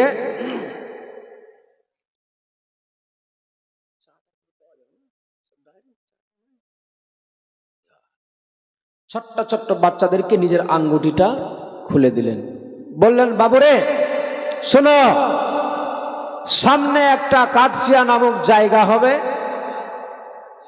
ওই জায়গাতে লেবু দিবে না, ওই জায়গাতে আমার আপন ভাই আছে, তারে এই আঙ্গুঠিটা দেখাবে আর বলবে আমারে মদিনায় যেতে হবে। বাচ্চাদেরকে আঙ্গুঠিটা দিয়ে দিলেন, বলে আমার ভাইকে গিয়ে বলবে এই আঙ্গুঠিটা নিয়ে যাও, বলতে গেলেই তোমাদেরকে মদিনায় যাওয়ার রাস্তা বাতিয়ে দিবে, তোমাদের আর কোনো অসুবিধা হবে না। মুসলমান বাবা ভাইরা, বাচ্চা দুটিকে দিয়ে দিলেন আঙ্গুঠিটা। ওই বাচ্চা দুটি ছুটতে লাগলেন কাদসিয়া নামক জায়গা মনে করে তারা যাচ্ছে। বেরাদার ও আমার মায়েরা, বাচ্চা দুটি দৌড়াতে দৌড়াতে চলে যাচ্ছে যে আমাদেরকে যেই করে হোক না কেন পৌঁছাতে হবে মদিনাতে। এ মুসলমান ও আমার মায়েরা, কিন্তু বাচ্চাগুলো যে জানে না আমাদের মদিনায় যাওয়া হবে না, আমরা মদিনায় যেতে পাবো না, তাদের যাওয়ার দৃষ্টে লেখা নাই যে তাদেরকে যে জীবন দিতে হবে কুফায়, এটা তাদের জানা ছিল না ভাই।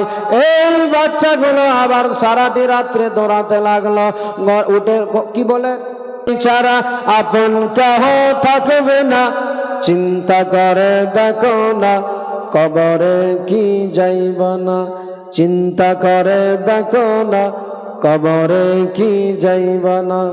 এ দুনিয়া ছাড়িয়া যাবে কোথায় ভাগিয়া, এ দুনিয়া ছাড়িয়া যাবে কোথায় ভাগিয়া, মরণ তোমায় লইবে ঘিরে, মরণ তোমায় লইবে ঘিরে, যতই করো বাহানা,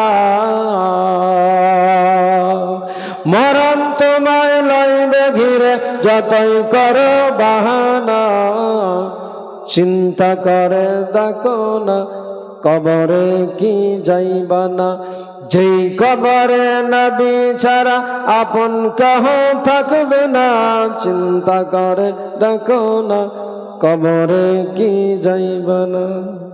সবই পর কবর যে তোর আসল ঘর, এ দুনিয়ায় সবই পর কবর যে তোর আসল ঘর, এ দুনিয়ায় সবই পর কবর যে তোর আসল ঘর, কেমনি সেটাই থাকবে শুয়ে, কেমনি সেটাই থাকবে শুয়ে, কেমনি সেটাই থাকবে শুয়ে, শুধুই মাটির বিছানা,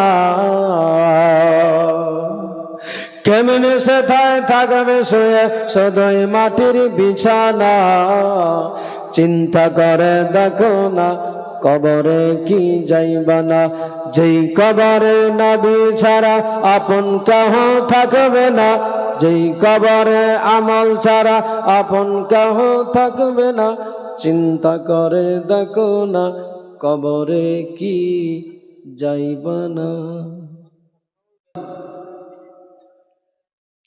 আঙ্গুঠিটা নিয়ে দৌড়াতে লেগেছে।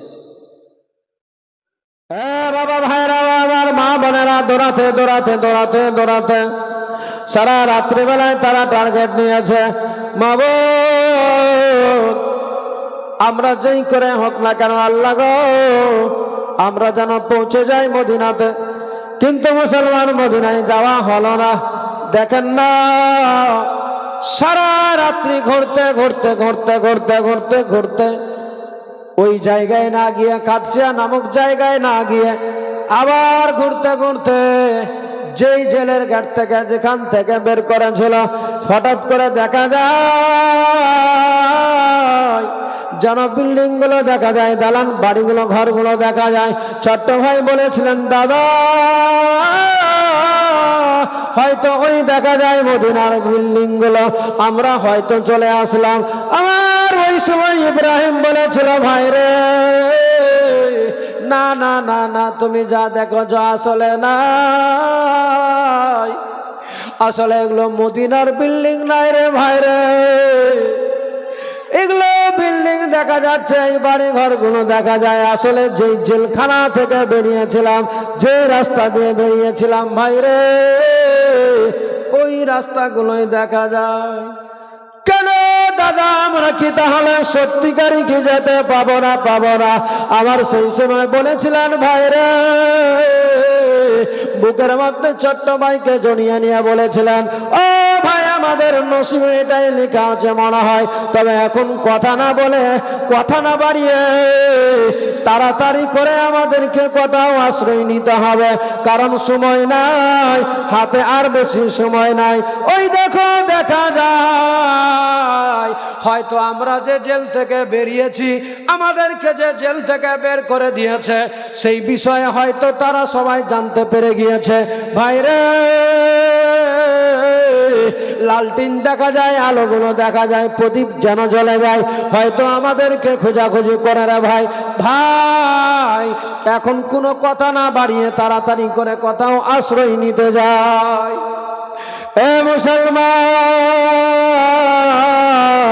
বাচ্চা দুটি জীবন বাঁচানোর কারণে দৌড়াতে দৌড়াতে দৌড়াতে দৌড়াতে বাবার সূর্য উদয় হয়ে গেল, আর সময় নাই, হাতে টাইম নাই, তাড়াতাড়ি করে একটা গাছ ছিল বাবারে, এক পাহাড় উঁচু জায়গা ছিল, যেই পাহাড়ের নিচে একটা বিশাল বড় পুকুর ছিল বাবা। সেই পুকুরের পাটালে পাহাড়ের উপরে একটা কাঁঠাল গাছ ছিল। এ মুসলমান, দেখতে পেলেন বাচ্চা দুটি সেই সময় ভাবে, মাবুদ আল্লাহ গো, এখন যাব তো যাব, কোথায় যাব, কোন দিকে যাব? ওই গাছের নিচে, গাছের আড়ালে যদি আমরা কোথাও লুকিয়ে যেতে পারি, তাহলে রাতটা খুব সহজে কেটে, দিনটা কেটে যাবে, সন্ধ্যাবেলায় আমরা বেরিয়ে চলে যাব।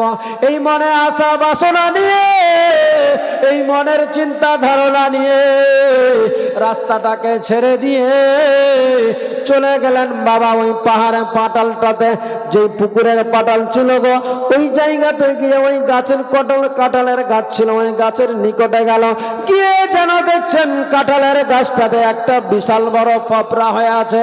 যেই গর্ত দেখবেন পুরনো পুরনো গাছগুলোতে অনেক বট গাছ পাওয়া যায়, যে গাছগুলোর মিডিলটাকে খেয়ে নিয়েছে, ফাঁকা আছে, অমনি করে একটা কাঁঠাল গাছ ছিল, যেই কাঁঠাল গাছের ভিতরটা পুরো ফপরা হয়েছিল। বলেছিল ভাই এখন কোথাও না গিয়ে এখানে আশ্রয় নিয়ে আমরা একটু তাড়াতাড়ি করে চল ভাই। এ মুসলমান বাবাজি ভাইরা, ওই গর্তের ভিতরে সাপ আছে না বিচ্ছু আছে না কি আছে, এইসব ভাবনা না চিন্তা করে জীবন বাঁচাবেন বলে ওই গর্তের মধ্যে ঢুকে পড়লেন তাড়াতাড়ি করে। কিন্তু মুসলমান মায়েরা, ওই গর্তের মধ্যে যে জায়গা নাই বেশি, যে ভিতরে যাবে তারা দুই ভাই মিলে জায়গা হয় না। ওই দুই ভাই মিলে ভিতরে সাটলেন, কিন্তু অর্ধেকটা বেরিয়ে থেকে গেল, তার মধ্যেও দুই ভাই জড়িয়ে বলে ভাই রে, এটুকুতে আমাদেরকে যেই করে হোক না কেন থাকতে হবে, সূর্যটা ডুবে যাবে, আমরা আবার দুই ভাই মিলে বেরিয়ে চলে যাব ভাই রে। কিন্তু তাদের জানা ছিল না সূর্যটা পশ্চিম গগনে যখন নেমে যাবে গো, ওই সূর্যের ছায়াটা আবার পানিতে গিয়ে পড়বে, যেই পানিতে ওই ছায়াটার সাথে সাথে ওদের বডিটাও পানিতে গিয়ে দেখা যাবে। মুসলমান ও আমার 16 মাইলের মা বোনেরা, তোমাদের মতোই এক নারী ছিল, যে হারিস বেঈমান পাপিষ্ট জাহান্নামী ছিল, তার দরবারে একটা মেয়ে কর্মচারী হিসাবে কাজ করত, দাসী ছিল। ওই মেয়েটা প্রতিদিন ওই পুকুরে পানি নিতে আসতো, প্রতিদিন বালতিতে করে, প্রতিদিন কলসিতে করে পানি নিয়ে যেত নিজের বাড়িতে। বেড়াদার প্রতিদিন যেইভাবে আসে অভ্যাস মোতাবেক সেই দিনও চলে এসেছে পানি নিতে। যেমনি পানি নিতে এসেছে, যেইখানে কলসিটা ডুবাই বাবারে, যেইখানে বালতিটাকে ডুবাচ্ছে পানি নেওয়ার জন্য, হঠাৎ করে সেই দিনও আবার ওইখানে ডুবাচ্ছে। কিন্তু হঠাৎ করে নজর পড়ে গেল, যেই জায়গায় কোনোদিন পানিতে ওই ছায়া দেখা গেল না, কোনো সাবান পাওয়া যেত না, কিন্তু হঠাৎ করে দেখা যায় গাছের তো সাবানটা পাওয়া যাচ্ছে, কিন্তু গাছের সাথে সাথে দুটি মনে হচ্ছে মাথা আছে। যেমনি দেখেছে ওই মেয়েটা বড় চিন্তায় পড়ে গেলেন, মাবুদ আল্লাহ গো, এই জায়গায় আমি প্রতিদিন পানি তুললাম, কোনোদিন দেখলাম না এই গাছটা ছাড়া অন্য কোনো সাবান, আজকে হঠাৎ করে কেন নজর পড়ে গেল? সেই সময় আর পানি না তুলে ওই দিকে পশ্চিম দিকে তাকাতে লাগলেন। গাছের দিকে যেমনি তাকিয়েছে দেখতে পাওয়া যায় যেন মনে হয় পূর্ণিমার চাঁদের মতো জলজল করে জ্বলে।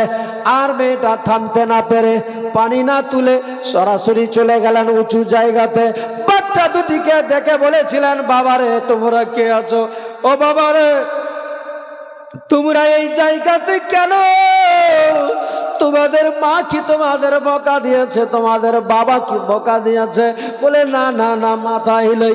বলে তাহলে এই জায়গায় আসলে কেমন করে? তোমরা কি জানো নাই এইসব গর্তের মধ্যে সাপ বিচ্ছু বিষাক্ত জিনিস থাকতে পারে? তোমরা কেমনি করে এই জায়গাতে এসে ঢুকে গিয়েছো? সেই সময় বাচ্চা দুটির চোখে যেন অশ্রু টস টস করে পানি বয়ে যায়। মেয়েটা বলেছিলেন, বাবুরে কাঁদছো কেন তোমরা? তোমাদের চোখে কেন পানি? কেন তোমাদের মা কি বকা দিয়েছে? যেমনি মায়ের কথা বলেছে আরো যেন হাউ মাউ করে কাঁদতে লেগে গেল। বলে চাচি যান, আমাদের মা নাই, আমাদের মা কারে বলে আমরা জানি না। মায়ের আদর যত্ন আমাদের জানা নাই। মায়ের হাত দ্বারা এক লুকমা খাওয়ারও খেতে পাইনি। মা গো কে গো তোমরা কে? তাহলে বলে আমার বাবার নাম হচ্ছে মুসলিম বিন আকিল। মা গো ওগো চাচি জানি না আমার বাবা কোথায় আছে, কি অবস্থায় আছে আমাদের জানা নাই। আমরা মদিনায় যাব বলে মদিনাতে যাওয়ার আশা নিয়ে বেরিয়েছি। গত 2 দিন হয়ে গেল গো, এখন পর্যন্ত আমাদের মদিনায় যাওয়া হলো না। শুধু রাস্তা ভুল করে করে ফিরতে ফিরতে আবার ওই জায়গাতে ফিরে যায়। সেই সময় মেয়েটার কোনো কথা না শুনে বাচ্চা দুটির দিকে দেখে তার মায়া হয়ে গেল, দয়া হয়ে গেল। অন্তরের মধ্যে যেন তার মায়া দয়া লেগে গেল। সঙ্গে সঙ্গে বাচ্চা দুটিকে বলেছিল, বাবুরে তোমরা চলে এসো, নিজের মা মনে করো, আমারও তোমরা মা মনে করতে পারো। আমার কোলে চলে এসো, আমি তোমাদেরকে এমন জায়গায় নিয়ে যাব তোমাদের কোনো কষ্ট হতে দিব না, তোমাদের কোনো দুঃখ হবে না, তোমরা কোনো অসুবিধায় পড়বে না। বাবারে যেমনি এই কথা বলেছে ছোট্ট বাচ্চাদের একটু দয়া হয়ে গেল, বাচ্চাদের অন্তরে মায়া হয়ে গেল। সঙ্গে সঙ্গে বাবারে ওই গর্ত থেকে বেরিয়ে আসলো, আঁচলের মধ্যে বাচ্চা দুটিকে ঢাকিয়ে নিল। ঢাকিয়ে দৌড়াতে লাগলেন বাড়ির দিকে। ওই হারিস ভাই মান যে ছিল বাবারে, ওর তেনার স্ত্রী ছিল বড় চাহানেওয়ালা, নাবির পাক্কা সাচ্চা আশিক ছিল, দিওয়ানি ছিল। ওই দরওয়াজায় গিয়ে বলে, চাচিমা আজকে আমি 2টা রত্ন এনেছি আপনার কাছে। কি নিয়ে এসেছিস মারে? বলে চাচি গো, যাদের জন্য সারা জাহান পাগল, জান্নাতের 2টি ফুলকে এনেছি তোমার কাছে। যদি পারো তাদেরকে মন ভরে আদর যত্ন করে নাও, একটু সুন্দর করে বুকে লাগিয়ে নাও, তাদের আনন্দ দিয়ে দাও। তারা যদি আনন্দ পায়, তারা যদি খুশি হয়ে যায়, আমার নবী খুশি হয়ে যাবে। আর নবী খুশি হয়ে গেলে মহান আল্লাহ তাআলা রাজি হয়ে যাবে। ও চাচি এই বাচ্চাগুলোকে নিয়ে নাও। যেমনি বলেছে বাবারে সঙ্গে সঙ্গে বাচ্চাগুলোকে নিয়ে নিলেন। কি বলে, নিজের ঘরের মধ্যে। অনেক লম্বা ছাড়বো তো ছাড়বো কোথায়, অনেক লম্বা ইতিহাস রয়ে আছে বাবারে। ঘরের মধ্যে নিল। ওই হারিস বাইমান সারা রাত্রি যে ঘুরে বেড়ায়, সারাদিন খুঁজে বেড়াচ্ছে ইমাম মুসলিমের বাচ্চা দুটিকে নিয়ে। মুসলিমের বাচ্চা দুটিকে কোথায় পাওয়া যাবে, খুঁজতে খুঁজতে খুঁজতে খুঁজতে ওই হারিস বাইমানের ঘোড়াটা পর্যন্ত মারা গিয়েছিল। রাত্রিবেলায় এসেছে ইমাম মুসলিমের বাচ্চা দুটি ওই হারিস বেঈমানের ঘরের মধ্যে তিনার স্ত্রী সুন্দর করে আদর যত্ন করে খাবার খাইয়ে ঘরের মধ্যে রেখে দিল বন্ধ করে।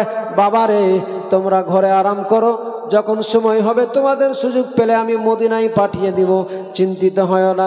এখন আপাতত তোমরা ঘরের মধ্যে রেস্ট করো। ওই হারিস বেঈমান চলে আসলো রাত্রিবেলা, এসে বলছে বিবি রে তাড়াতাড়ি করে দে আমারে খেতে। বলে স্বামী তোমার ঘোড়াটা কি হয়েছে? ও বিবি রে আমার ঘোড়াটা মারা গিয়েছে। কেমনি করে মারা গেল? বলে মুসলিমের বাচ্চা দুটিকে খুঁজতে খুঁজতে আমার ঘোড়াটা মারা গেল, বাচ্চা দুটিকে পাওয়া গেল না। অত কথা বলা যাবে না, এমনি ক্লান্ত হয়ে পড়েছি, দে একটু খাবার দে। আবার খাবার খেয়ে রেস্ট নিব, সকালবেলা উঠে তাড়াতাড়ি করে বেরিয়ে যেতে হবে মুসলিমের বাচ্চাদের খোঁজে। ওই মেয়েটা হারিসের স্ত্রী বলেছিলেন, গো স্বামী আপনার কি অন্তরে মায়া নাই, দয়া নাই? ওই বাচ্চা দুটিকে খুঁজে নিয়ে করবেন কি? আপনি কেন তাদের পিছনে লেগেছেন?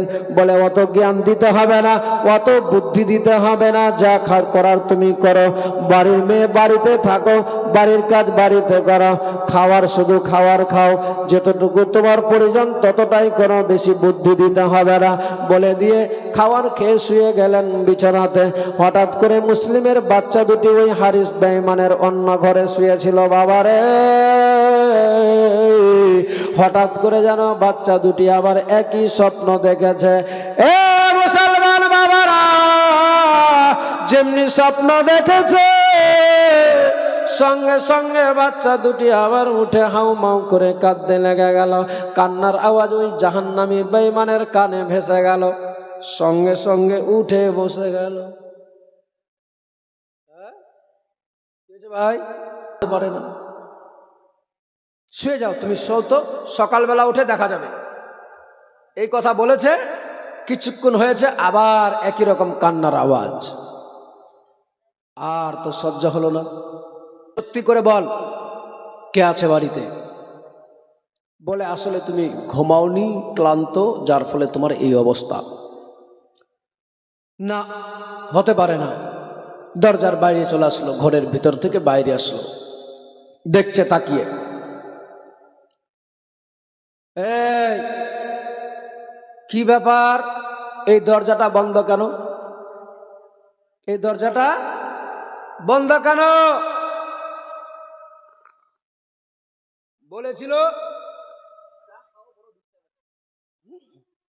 বলেছিল আসলে স্বামী তুমি ছিলে না বলে আমি দরজাটা বন্ধ রেখেছিলাম।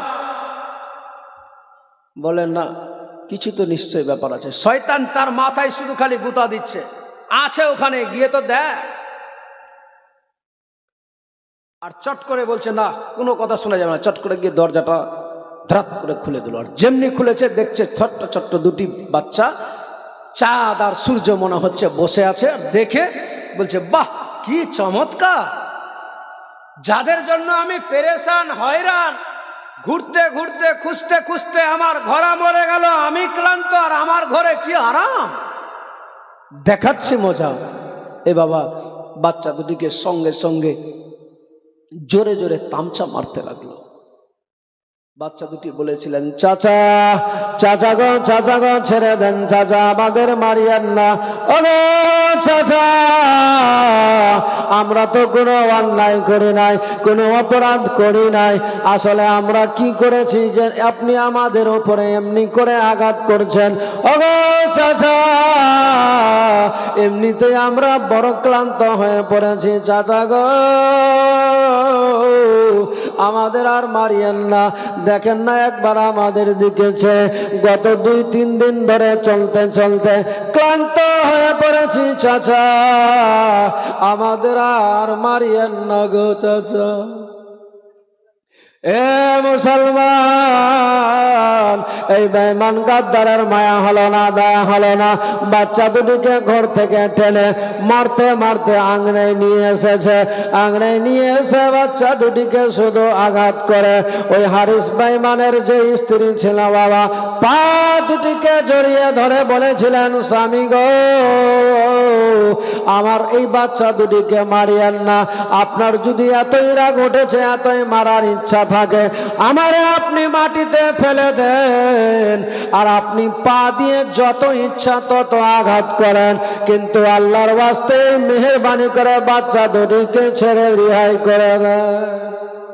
এ মুসলমান, ওই জাহান্নামী বেঈমান হারিস মানল না, কোনো কথা না শুনে জোর করে একটা ধাক্কা দিয়ে দিল, যার ফলে হারিস বেঈমানের স্ত্রী মাটিতে পড়ে গেল, মাথায় আঘাত লেগে গেল, মাথাটা ফেটে গেল, পিনকি মেরে রক্ত বয়ে যেতে লাগলো, অজ্ঞান হয়ে মাটিতে পড়ে গেল। দাসী ছিল, সেও এসে ওই হারিস বেঈমানের কাছে এসে দাঁড়িয়েছিল। হারিস বেঈমান কোনো কথা না শুনে ওই মেয়েটাকেও জোরে আঘাত করলো, সেও পড়ে থেকে গেল অজ্ঞান অবস্থাতে। বাচ্চা দুটিকে ইমাম মুসলিমের বাচ্চাদের প্রচন্ড আঘাত করেছিল। বাবারে, এ মুসলমান, এত আঘাত করে সহ্য করতে পারে না। শেষ মুহূর্তে ওই বেঈমান জাহান্নামী মাথার চুলগুলোকে এক জায়গায় টেনে দুটি মাথাকে একত্রিত করে চুলগুলোর মধ্যে গিট মেরে দিল, আর সারাটি রাত খোলা আকাশের নিচে আঙিনার মধ্যে রেখে দিল। রাত্রি শেষ হয়েছে, যখন ফজরের টাইম হয়ে গেল, বাবারে, এই জাহান্নামী বেঈমান আর দেরি না করে উঠে ঘোড়ার উপরে চাপিয়ে নিচ্ছে বাচ্চা দুটিকে। সেই সময় বলেছিলেন, চাচা, সারাটি রাত আমাদের ফেলে রাখলেন এমনি করে, আমরা তো কোনো অপরাধ করি নাই, আমরা কোনো দোষ করি নাই, তারপরও আমাদেরকে কেন এমনি করে সাজা দিচ্ছেন? একটু দয়া করে মেহেরবানি করে ছেড়ে দেন। ওগো চাচা, আজ যদি ছেড়ে দেন, আমার পিতাকে বলে, আমার নবী মুস্তাফাকে বলে, তোমারে আমরা হাউজে কাউসারের পানি পান করিয়ে জান্নাতে নিয়ে যাব। ও চাচা,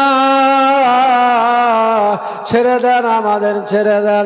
এবার আদার মুসলমান, ওই জাহান্নামী বেঈমান জান্নাত কি বুঝবে? অর্থের লোভে সব অন্ধকার হয়ে গিয়েছে, তার অন্তরটা কালি কয়লা হয়ে গিয়েছে, পাথরের মতো শক্ত হয়ে গিয়েছে, সে আর কি বুঝতে পারে? কোনো কথা বুঝতে রাজি নয়। লাস্টের দিকে বাবারে ঘোড়ার উপরে চাপিয়ে নিল। সেই সময় বলেছিলেন, চাচা কোথায় নিয়ে যাবেন? বলে, চলো ওবায়দুল্লাহর দরবারে নিয়ে যাব। বাচ্চা দুটি ভেবেছিলেন, আল্লাহ, অন্তত যদি ওবায়দুল্লাহর দরবারে নিয়ে যায়, তাহলে কমসে কম এই হয়তো মাঠটা বেঁচে যেতে পারি। নিয়ে যাচ্ছে, যেতে যেতে ফরাত নদীর সামনে আছে। বাবারে, যখন ফরাত নদীর নিকটে গিয়েছে, হঠাৎ করে শয়তান তারে বুদ্ধি দিচ্ছে, এ হারিস, এখন তুই নিয়ে যাবি মুসলিমের বাচ্চাদেরকে। রাস্তায় তোর থেকে বড় বড় বীর বাহাদুর পাহালমানরা রয়ে আছে, তারা যদি দেখে নেয়, তাহলে দুটার তামচা দিয়ে তোর কাছ থেকে মুসলিমের বাচ্চা দুটিকে ছিনে নিবে, ইনাম পাবি না তুই, সব তোর পুঁজি হারিয়ে যাবে। অতএব যদি চাস ইনাম পেতে, তাহলে এই মুসলিমের বাচ্চা দুটিকে ফরাত নদীর নিকটে নিয়ে গিয়ে জবাই করে দেয়। মুসলমান, ও আমার বাবা ভাইরা, ও আমার মায়েরা, ইমাম মুসলিমের বাচ্চা দুটিকে নিয়ে চলে গেলেন ফরাত নদীর নিকটে। ওই ফরাত নদীর নিকটে নিয়ে যাওয়ার সাথে সাথে ঘোড়া থেকে চালিয়ে ফেলে দিলেন। যেমনি ফেলেছে বালুতে, মরুভূমিতে ফেলেছে। বলে, চাচা কেন এমনি করছেন আমাদের সঙ্গে দুর্ব্যবহার? বলে, আর কোনো কথা শোনা যাবে না, এক্ষুনি তোমাদেরকে প্রাণ দিতে হবে, জীবন দিতে হবে। কে আগে জীবন দিবে? প্রস্তুত হয়ে যা, তাড়াতাড়ি করে। বাচ্চা দুটি বলেছিলেন, কেন চাচা, কেন? আমরা তো কোনো অপরাধ করি নাই, আমাদেরকে নিয়ে যেতে চাইলে ওবায়দুল্লাহর দরবারে, এখন আবার জবাই করতে কেন চাইছো গো? তোমার ছোট্ট ছোট্ট তোমার বাড়ি থেকে বাচ্চা নাই, তোমার কি সন্তান নাই, তোমার মায়া নাই, দয়া নাই, যে আজকে আমাদেরকে এমন করে আঘাত করতে চাইছো, জবাই করতে চাচ্ছ কেন এমনি করে? সেই সময় বলেছিল, অত কোনো কথা বলা লাভ হবে না, কে আগে জীবন দিবে? তাড়াতাড়ি করে প্রস্তুত হয়ে যা, তাড়াতাড়ি। এ মুসলমান, ছোট্ট বাচ্চা দুটি যদিও ছোট্ট ছিল বাবা রে, আল্লাহ তাআলা তাদেরকে বুঝার যথেষ্ট শক্তি দিয়েছিল। ওই বাচ্চাগুলো বুঝে গেল এই বেঈমান গাদ্দার আমাদের আর কথা শুনবে না, আমাদের কথা মানবে না, তার অন্তরে কোনো আর দয়া মায়া হবে না। সেই জন্য সেই সময় বলেছিলেন যে আগে আমারে মেরে দাও। ওই ইমাম মুসলিমের দুটি বাচ্চার মধ্যে ইব্রাহিম বলে আগে আমাকে মারো। সেই সময় মোহাম্মদ বলে না দাদা গো, আপনারে মারবে আমি ছোট ভাই হয়ে কেমনি করে দেখে থাকবো, এ বলে আগে আমারে দাও, আমারে আগে জীবনটা নিয়ে নাও। ছোট বলে আগে আমার নিয়ে নাও। কেন বলছিলেন বাবারে জানেন? এই জন্যই বলছিলেন যে এই বেঈমান আর কোনো মতেই বুঝ মানতে যখন রাজি হলো না, তাদেরকে আর ছাড়তে রাজি নাই, যার ফলে তারা রাজি হয়েছিল। কিন্তু দেখছে এ বলে আগে আমি, এও বলে আবার আগে আমি, ছোট বলে আমি, বড় বলে আমি। লাস্টের দিকে হারিস বেঈমান রেগে বলছে অত কথা বলা যাবে না, দুইজনা মিলে একসঙ্গে তোমরা নামাজ যেমনি পড়ে সিজদায় যায় সেইভাবে যা, একইবারে তরবারি দিয়ে আমি তোদেরকে দুনিয়া থেকে বিদায় করে দিব। ভাই এত বড় পাপিষ্ট হয়ে গিয়েছিল, তার অন্তরে মোহর লেগে গিয়েছিল। অর্থের লোভে দুনিয়াদারি পাবে বলে আহলে বাইতে আথারদের ভালোবাসাকে ভুলে গিয়েছিল তারা। আজও পৃথিবীতে এমন মানুষ পাওয়া যাবে, নাই মুহাব্বত, নাই ভালোবাসা, ডাইরেক্ট চাই খোদার কাছে, হবে না লাভ, বেকার হবে। বুঝার আল্লাহ শক্তি দিয়েছে, বুঝো ভাই ভালোভাবে। আল্লাহ যতটুকু চাই, আল্লাহ প্রত্যেকটা জিনিস মাধ্যম সিস্টেম বানিয়ে দিয়েছে। অতএব সিস্টেম ছাড়া কোনোটা কিছু হয়নি, হবে না।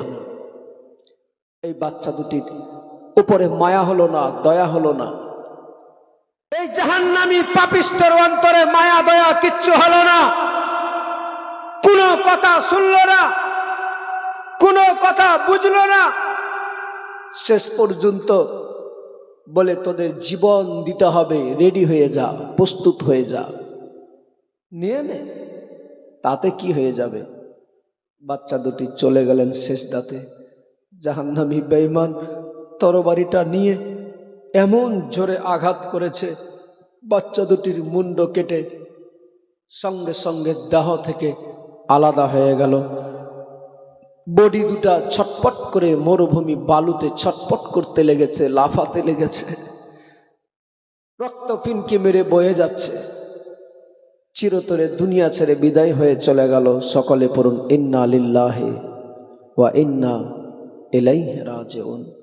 এ বাবা বাচ্চা দুটিকে যেমনি দুনিয়া থেকে বিদায় করেছে, সঙ্গে সঙ্গে এই যে লাফাতে লেগেছে, এর মাথায় শয়তান এমন চেপে গিয়েছে, সেই সময় আর সহ্য না করতে পেরে সাথে সাথে ও কি করে ওই ইমাম মুসলিমের বাচ্চা দুটির বডিটাকে পানির মধ্যে চালিয়ে ফেলে দিয়েছে।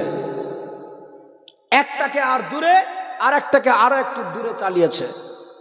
কিন্তু তাদের মধ্যে সম্পর্ক কেমন ছিল, তাদের মধ্যে ভালোবাসা কেমন ছিল।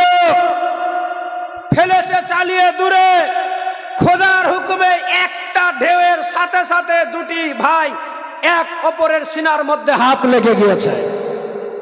জোরে বলেন না, কি মোহাব্বত। আবার এই জাহান্নামী বেঈমান দেখছে, আরে আমি চালিয়ে ফেললাম দূরে, আবার দুই ভাই এক জায়গায় একত্রিত হয়ে গেল, এক ফেরা, আবার তার পুরুপে এক অন্যের হাত আর অন্যের উপরে, বুকের উপরে, আবার রেগে আবার পানিতে গিয়ে দুইজনাকে চালিয়ে দূরে আবার করে দিচ্ছে, আবার খোদার হুকুমে একত্রিত হয়ে যাচ্ছে। বলুন সুবহানাল্লাহ। এই জাহান্নামী বেঈমান আর কথা শুনলো না, বলছে আর দেরি করা যাবে না, বেগের মধ্যে ভরে ইমাম মুসলিমের বাচ্চাদের মাথা মস্তককে ভরে ঘোড়ার উপরে চেপে খাটাম খাটাম করে চলে যাচ্ছে দৌড় গতিতে ওবায়দুল্লাহর দরবারে গিয়ে দাঁড়িয়েছে। আর ওবায়দুল্লাহ বলছে, কেউ পারলে না তোমরা মুসলিমের বাচ্চাদেরকে ধরে আনতে, পারলে না আমার কাছে আনতে? সেই সময় বলেছে, আমি আছি, আমি নিয়ে এসেছি, যেমনি বলেছে সবার নজর পিছন দিকে, আসলে কে আছে দেখতো, তখন যেমনি তাকিয়ে দেখছে ওই হারিস বেঈমান আছে, কিন্তু হারিসকে দেখতে পাওয়া যাচ্ছে, হারিসের হাতে একটা ঝোলা ব্যাগ আছে, কিন্তু মুসলিমের বাচ্চারা তো নাই। বলছে আমি পেয়েছি জাহাপানা, চিন্তা করে লাভ হবে না, অসুবিধার কিছু নাই, এই দেখেন আমি নিয়ে এসছি মুসলিমের বাচ্চাদেরকে। সবাই তাকিয়ে দেখছে, হারিস বেঈমান আছে, ব্যাগ আছে, মুসলিমের বাচ্চারা নাই। সরাসরি দেরি না করে চলে গেলেন ওই ওবায়দুল্লাহ ইবনে জিয়াদের টেবিলের সামনে দরবারে। বেগটাকে নিয়ে ইমাম ওবায়দুল্লাহ ইবনে জিয়াদের সামনে বেগ থেকে বের করে ইমাম মুসলিমের বাচ্চা দুটির মাথাকে রেখে দিয়েছে। আর যেমনি রেখেছে সবাই হতভম্ব, সবাই অবাক হয়ে গিয়েছে, আশ্চর্য হয়ে গিয়েছে, এ কি সর্বনাশ, এ কি দেখছি আমরা। ওবায়দুল্লাহ আশ্চর্য, আরে মাথা কাটা মাথা নিয়ে টেবিলের মধ্যে, এ হারিস বেঈমান তুমি এটা পারলে কি করে? জাহাপানা ক্ষমা করবেন, আসলে করেছি কেন জানেন? আমি জানি আমার থেকে বীর বাহাদুর অনেক আছে, আমার থেকে বিশাল বড় বড় শক্তিশালী আছে, যার ফলে আমি ভাবলাম রাস্তায় যদি আমারে দেখতে পাই, এই বাচ্চা দুটিকে সঙ্গে করে নিয়ে যেতে, তাহলে আমার কাছ থেকে ছিনে নিতে পারে, কেড়ে নিতে পারে, যার জন্য আমি বাচ্চা দুটিকে ফরাত নদীর ধারে জবাই করে মাথা দুটি নিয়ে চলে এসেছি। কি অবস্থা, মনে হচ্ছে আসমান ভেঙে পড়ে গেল। ছোট্ট ছোট্ট মাসুম বাচ্চা, যাদের অপরাধ ছিল না, যারা অন্যায় করেনি, কিছু জানে না, সেই বাচ্চা দুটির মাথা কেটে বডি পানিতে ফেলে চালিয়ে মাথা মস্তককে বেগে ভরে নিয়ে চলে আসলো। মনে হচ্ছে খুব সহজ ব্যাপার, কত বড় কাজ করে ফেলেছে, অন্যায় করে নিয়ে এসে টেবিলে রেখেছে। এজিদ ওবায়দুল্লাহ সেই সময় দেখছে, এখন নিজের জীবন বাঁচানোর জন্য বলছে, যদি এখন আমি একটা কোনো পদক্ষেপ না নিই তাহলে আমার জীবন চলে যেতে পারে। কে আছো তোমরা? এই বেঈমান, আমি বলেছিলাম মুসলিমের বাচ্চাদেরকে জীবিত অবস্থায় আমার দরবারে আনতে, সে জবাই করেছে, পারবে তোমরা একে উচিত সাজা শিক্ষা দিতে? সেই সময় অনেক চাহানেওয়ালা ছিল, হ্যাঁ জাহাপানা আমরা আছি, আমরা দিব। আরো কেউ বলে আমরা দিব তাকে উচিত শাস্তি, আমরা দিব তাকে উচিত সাজা। আলে নবীর উপরে অত্যাচার জুলুম করা কি সাজা সেটা বুঝতে পারবে, আমাদের হাতে তুলে দেন। সেই সময় ওবায়দুল্লাহ ইবনে জিয়াদ নিজের জীবন বাঁচানোর জন্য, শুধুমাত্র পাবলিকের চোখের আড়াল হওয়ার জন্য বলেছিল, নিয়ে যাও, তাকে উচিত সাজা দিতে হবে। বাচ্চাদেরকে মেরে ফেলেছে, হত্যা করেছে, তার সাজা তাকে পেতে হবে। সঙ্গে সঙ্গে ওই বেঈমান হারিস পাপী জাহান্নামীকে তুলে নিয়ে ধরে যাচ্ছে। কোথায়? ওইখানে ফরাত নদীর নিকটে নিয়ে গিয়ে বলছে, জিজ্ঞেস করছে, কোনটা হাত দিয়ে মেরেছিলে? বলে এইটা। সঙ্গে সঙ্গে তরবারি নিয়ে এমন জোরে তরবারির আঘাত করেছে, সঙ্গে সঙ্গে হারিস বেঈমানের ডান হাতটা দেহ থেকে ছুটে পড়ে গেল মাটিতে। বেঈমান যখন বলেছিলেন, সেই সময় বলেছিলেন, ছেড়ে দেন, ছেড়ে দেন, ও ভাইরা, বড় অন্যায় করেছি, বড় ভুল করেছি, আমি আর করব না, আমার হাত নাই, একটা হাত নিয়ে ভিক্ষা করে খাবার খেয়ে নিব। বলে এই হাত দিয়ে কি মেরেছিলে? আবার এই হাতের মধ্যে জোরে আঘাত চালালো, এই হাতটাও কেটে গেল। সেই সময় বলেছিলেন যে ছেড়ে দেন, ছেড়ে দেন, একটু তোমরা দয়া করো, মায়া করো, আর আমি অন্যায় করব না, অপরাধ করব না। বেরাদার একটা পা সঙ্গে সঙ্গে কেটে দিল, আর একটা পাকে কেটে দিল। পাটা যেমনি কেটেছে, পা কাটার সাথে সাথে একটা পা নিয়ে সেই সময় বলেছিল, ও আমার ভাইরা তোমরা ছেড়ে দাও, আর থাকবো না এই শহরে, অন্য কোনো দেশে চলে যাব, সেখানে দরকার পড়লে ভিক্ষা করে খাবো, এই সব কাজে আর আমি অপরাধ করব না। অপরাধ করবি না, তোকে আর রাখা যাবে না, ছাড়া যাবে না। তার পা কাটলো, হাত কাটলো, বডি কাটলো, সমস্ত কেটে ভুঁড়িটাকে ফেরে সমস্ত হাত পাগুলো এক জায়গায় ঘরে একত্রিত করে মাটি একটা গর্ত খুঁড়ে মাটির মধ্যে চালিয়ে ফেলে মাটির মধ্যে পুঁতে দিল। সবাই ভালোভাবে জোর করে খুঁচে মাটির মধ্যে পুঁতে দিল। কিন্তু মাত্র কয়েকটা সেকেন্ডের মধ্যে দেখা যাচ্ছে ওই মাটি এমন জোরে ভূমিকম্প শুরু করেছে, হিলতে লেগেছে। কয়েক সেকেন্ডের মধ্যেই তার বডিটাকে, সমস্ত বডিটাকে মাটির ভিতর থেকে উপরে চালিয়ে ফেলে দিয়েছে। এরা বলছে, এ ভাই, এই জাহান্নামী পাপিষ্টর বডিটাকেও মাটি খেতে চায় না রে, এই জন্য বডিটাকে চালিয়ে ফেলে দিল, মাটিটাকে ফেলে দিল পানিতে ফেলে দিল। ওই পানির মধ্যে এমন ঢাউ শুরু হয়ে গেল, সঙ্গে সঙ্গে ওই পানি থেকে তার বডিটাকে আবার চালিয়ে ডাঙায় ফেলে দিচ্ছে। এরা বলছে, দেখ, এই জাহান্নামের বডি পানিও রাখতে চাই না, ডাঙাও গছে না, কথাও রাখা যায় না, কি করা যাবে? একে তাহলে একটাই রাস্তা আছে। তখন থেকেই এই সিস্টেমটা শুরু হয়েছে, বলে লকড়ি খুঁড়ি এক জায়গায় নিয়ে এসে একে জ্বালিয়ে ছাই করে দিতে হবে। ওই হারিস বেঈমানকে তখন লকড়ি খুঁড়িতে রেখে জ্বালিয়ে পুড়িয়ে তাকে ছাই করে চিরতরে তাকে জাহান্নামে পাঠিয়ে দিল।